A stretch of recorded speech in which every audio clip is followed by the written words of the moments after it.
আমাদের গ্রামে প্রত্যেক বছরই একটা করে বড় রথ তৈরি করা হয় এবং সেটা নিয়ে মেলায় যাওয়া হয়, প্রতিযোগিতা যেখানে হয় সেখানে যায়।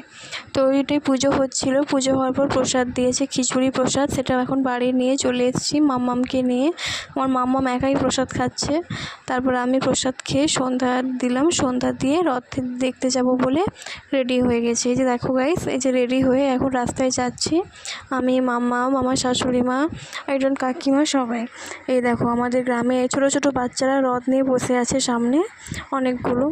তারপরে এই যে রথের মেলায় চলে এসেছি আমরা, প্রচণ্ড ভিড়, পা রাখার মতো জায়গা নেই। এই যে আমার মাম্মাম পুজো দিতে যাচ্ছে, অনেক কষ্ট করে ঠাকুরের ছবিটা তুলেছি, এত পরিমাণে ভিড় হয়েছে মেলাতে, মানে আমি ভাবতে পারিনি যে এখানে এত পরিমাণে ভিড় হবে।